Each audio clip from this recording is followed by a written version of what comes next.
Local programming on KRWG made possible in part by viewers like you. Thank you.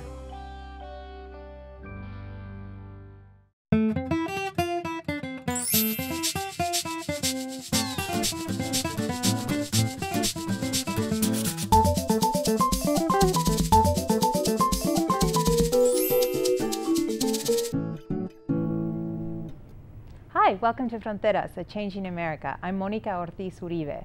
Did you know that the largest collection of retablos in the United States is housed at New Mexico State University here in Las Cruces?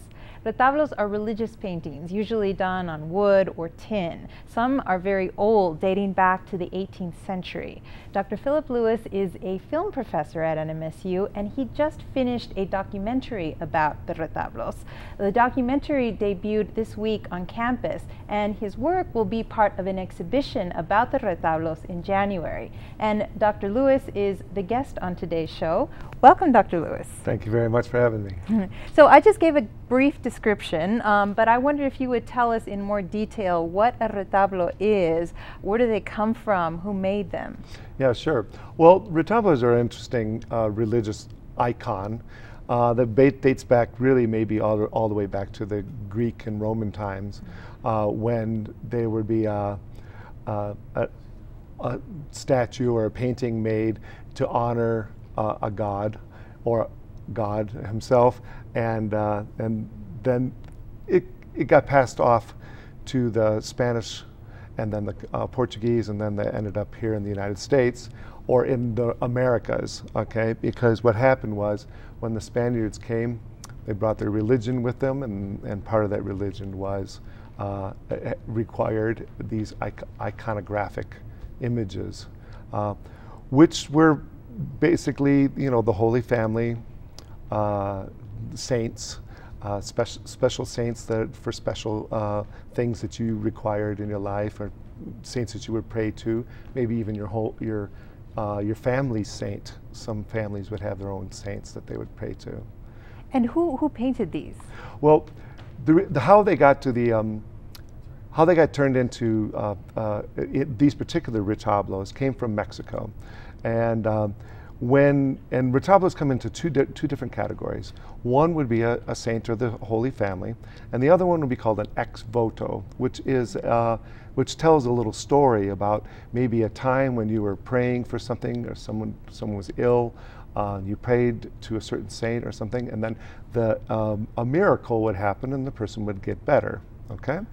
So then you would commission that painting to an artist in town who would paint the image of you praying to your saint in your house or wherever, and then write at the bottom a detailed story as to what exactly happened, including a date, which is very important for us, because now all these paintings are dated down to the day that the miracle happened. And they're coming from Mexico primarily, all of them? Well, yeah, all of Latin America has one way or another in their cultures retablos. And a lot of it in Mexico took place, these particular ones took place because there was a lot of unrest, political unrest in the middle 1800s in Mexico. The priest couldn't get around, or the church was an unsafe place to be. So people would put altars in their homes. So these retablos are little miniature icons that you would see normally in large form behind altars in churches. So then you'd have this little miniature altar in your house, and so then you would praying ceremonies and religious ceremonies would take place in your home based on these icons. Oh, I see. Very interesting. So how did then the university come to acquire all of these retablos, and how many are we talking about? Sure, that's a good question.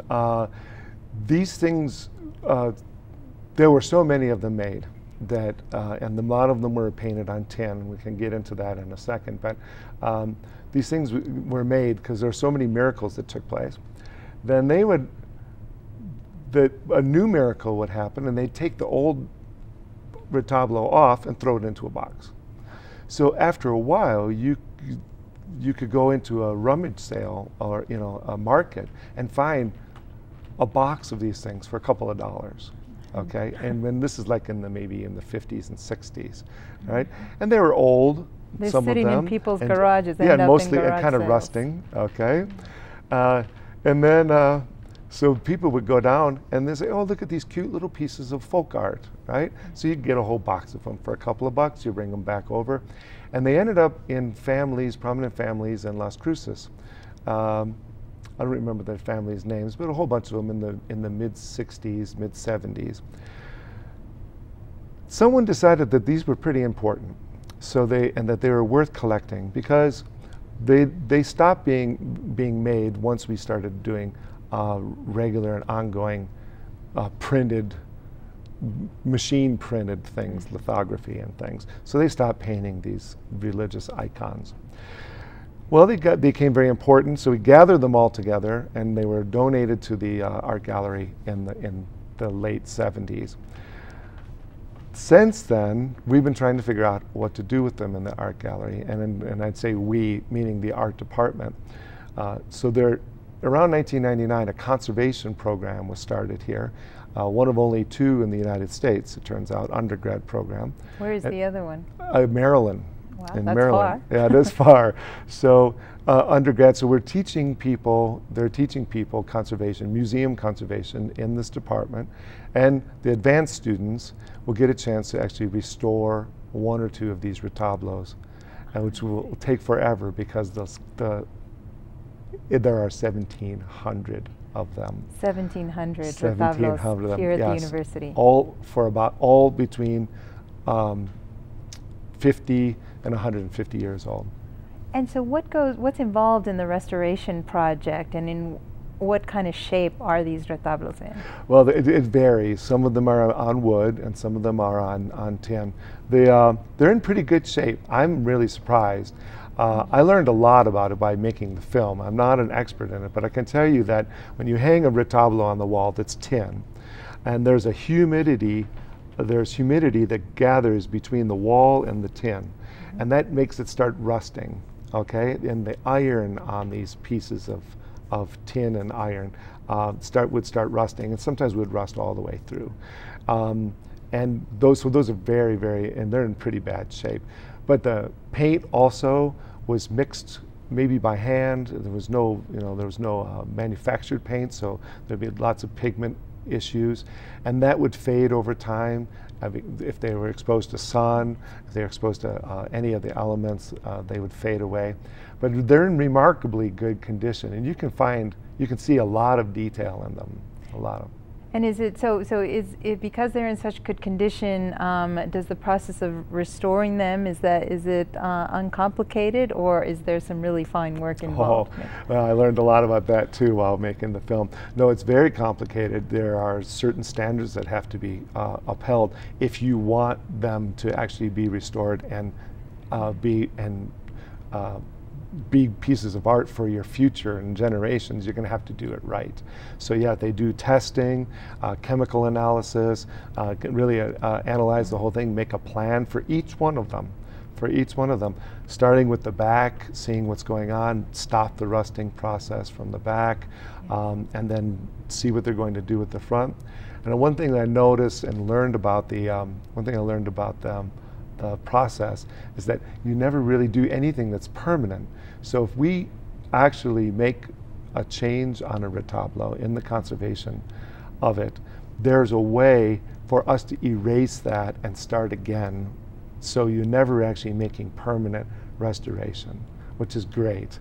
Yeah. Because there's been a lot of art that has been ruined over the years by people doing crazy things to art, like putting new finishes and varnishes over the top that never really were going to stay there for quite a long time. This is like hitting the backspace button. Yeah, you can hit, okay, it's erasable. Yeah, absolutely. Well, then how did you go from discovering this collection here at the university to deciding, I want to do a documentary on this? It was very interesting. I was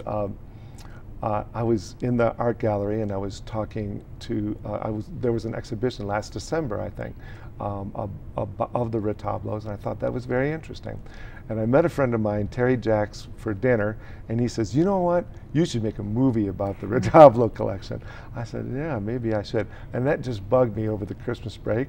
Yeah. And in January I started writing and said, okay, I got to investigate this. There was a lot of great cooperation from the art gallery, from the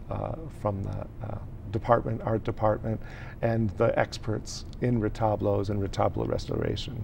So I understand you were saying that these retablos have stories to them. Each of them have an individual story. I wondered if we could take a look at some of the examples of the retablos. Oh, sure. Yeah, and, and tell their stories. So I think we've got some that we can show. Okay. And that are part of the. I would like to premise this though, that at the bottom of these, it's written in colloquial Spanish, and so it was very difficult to translate.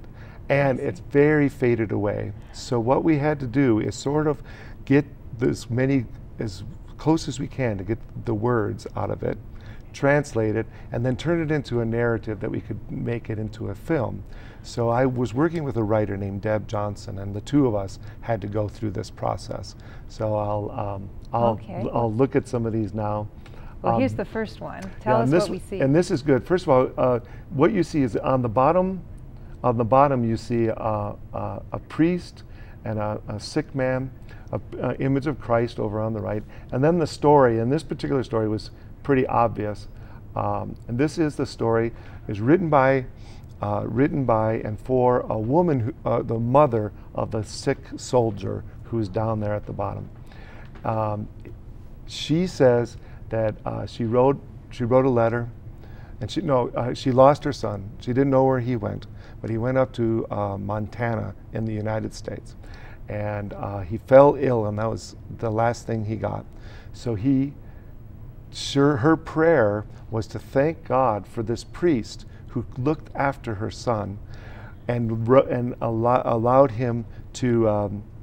The priest helped him to write back to his mom to say that everything was just fine. And the mother is meanwhile back in Mexico. Wondering, and so her prayers were answered, and then this retablo came out of it. So we got a piece of art out of this magnificent story about international help.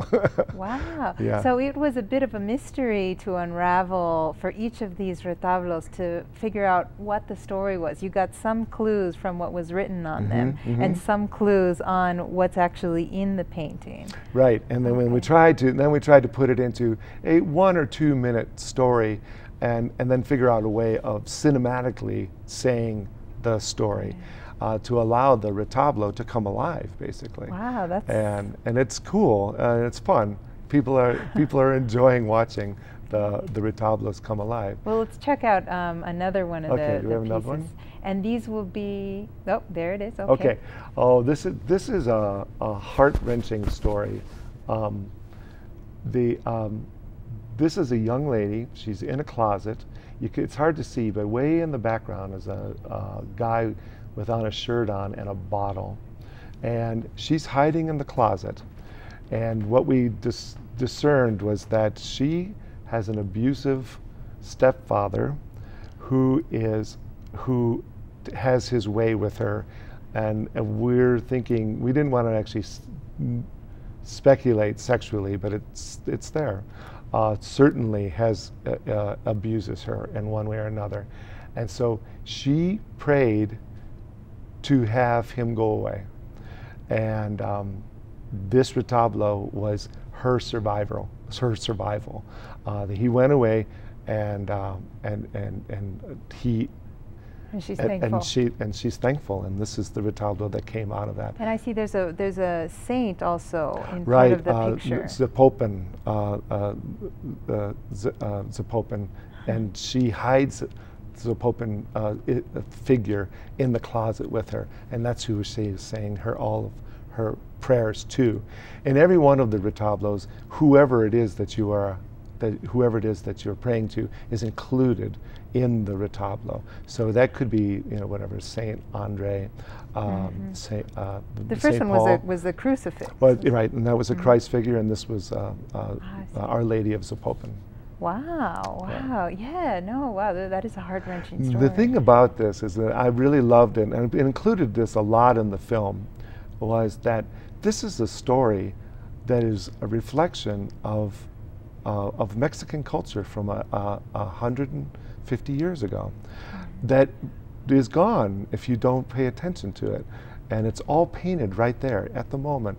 And you get to see all kinds of things, the little clues to what that culture was. Not only just the story, but what was important, the clothing that was done, the idea of how tight the family was, how people feared politicians and politics. These are all of that little bits of, all those bits of culture are in those retablos.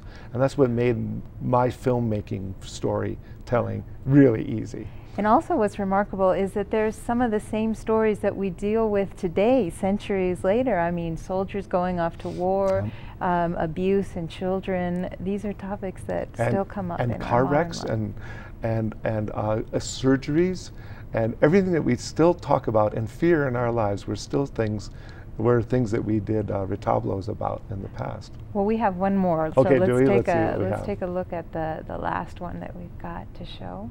Okay, yes, this is a man who was praying. He got into a car wreck, and it's pretty gruesome, the image, but he's decided to pray to God, pray to Christ, for his family who are laid on the side of the road, dead and bleeding, for them to come back to life. And each time, over a time, they did. Each one of them was still alive, and so he had this retablo, and this is very primitive art structurally, but it happened, and so this is a great joy, and you can tell this is a great joy for him in the language that's underneath that this happened. But it was, again, for us to make a movie about it, it allowed us to tell this story in a fascinating way. Wow, wow. So, yeah, let's go back to the quality of art. It is somewhat crude, the painting. I wonder who the artists were, who was commissioned to be done. There are definitely different levels of art. Some of it is very Baroque style that looks like it came straight out of from a trained artist, okay, who studied under a master, clearly. And you can see that, and you'll see that in the film as well. But then some other ones would clearly, maybe even the person who was praying, doing the painting themselves. And it's very primitive, but it's primitive in a way that is in a unique, overall, a unique style of that era, who we get people like Frida Kahlo who imitated that primitive way as well by looking at their history, which Frida was very into her own history, and kind of going back in time and saying, we should honor ourselves and our culture. And so this is where she kind of got some of her style, I think, from looking at these retablos and that primitive art form. Well, speaking of the contrast of primitive to trained artists and centuries ago to modern day, I understand there's an interactive portion to your work as well. Tell us about that. Absolutely. About 2006, I started talking and thinking about how we could take the cinema out of the theater and start using our phones and tablets and things like that to tell our cinematic stories. And that was really was just theory at that time. Theory to the point where I wrote a dissertation about it, okay, really theory. Well, right after that, we started having these phones and these touchscreen machines that we carry around with us at all times. And I started thinking, well, we should start making movies for them, interactive movies. So what we've done is I've invented this thing called place-based cinema. So depending on where you are, anywhere in the world, a different movie will play based on the GPS of your phone, okay? So this was an idea of that we could have like a murder mystery around campus. And depending on where you are on campus, your GPS would play a different clue to you, okay? So you could have that, and it would be a lot of fun. And again, since I am a professor, I'm thinking in these in terms of learning, learning capabilities because of this interaction, and also how do we write for something like that? For all of our writers are linear writers. We cinematic writers are thinking of the beginning, the middle, and the end, you know?